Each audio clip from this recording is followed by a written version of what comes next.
with military analysts estimating more than 1 million casualties if Japan were to be invaded, Truman decided to drop the atomic bomb instead. Here is Paul Tibbets, the pilot of the plane that dropped the first atomic bomb. Colonel Tibbets, will you tell us some of your reactions over the target? Well, as the bomb left the airplane, we took over manual control, made an extremely steep turn to try and put as much distance between ourselves and the explosion as possible. After we felt the explosion hit the airplane, that is the concussion waves, we knew that the bomb had exploded, everything was a success, so we turned around to take a look at it. The sight that greeted our eyes was quite beyond what we had expected, because we saw this cloud of boiling dust and debris below us. Beneath that was hidden the ruins of the city of Hiroshima. The clocks had stopped at the moment of detonation, and so had the lives of more than 70,000 people. Hiroshima was in ruins. At ground zero, temperatures had reached 7,200 degrees Fahrenheit, singeing 4 square miles of the city. Many Japanese at the blast site were simply vaporized. Buildings still standing were the exception rather than the rule.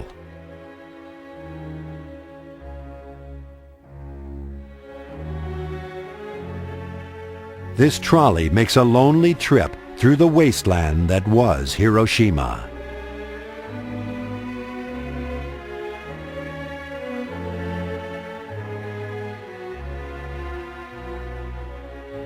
The Japanese tried their best to carry on with their lives among the ruins. Many searched for whatever was salvageable amidst the destruction.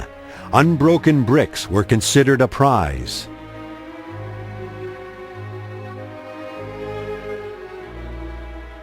The source of the destructive power of the bomb was confirmed by Japan's leading scientists, but the ruling party still refused to surrender.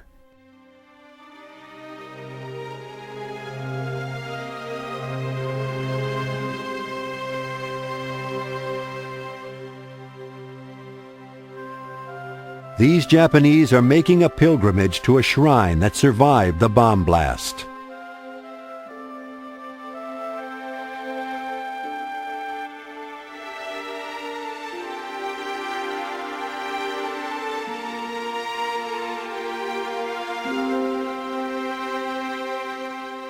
Automobile travel was virtually non-existent. More reliable means of transportation were used to move people and goods around the city.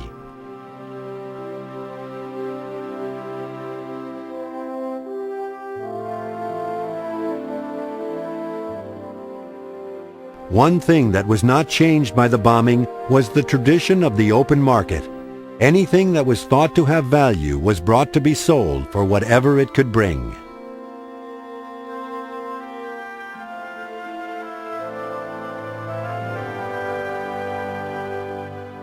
The normal activities of the citizens of Hiroshima were slowly beginning to reappear.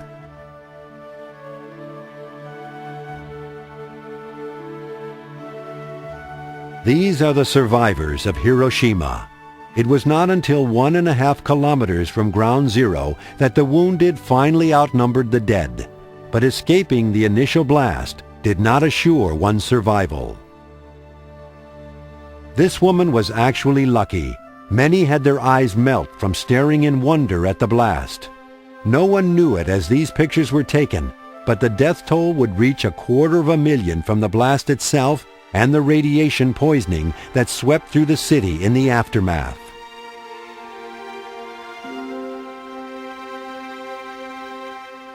Be aware that the following footage is graphic in its depiction of surgical procedures for radiation burns.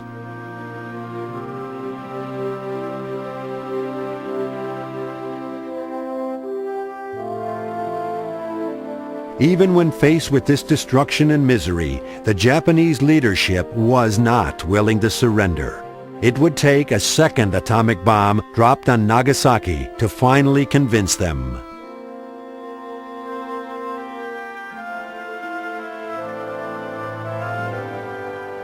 Charles Sweeney, pilot of one of the accompanying B-29s, tells us of the mission.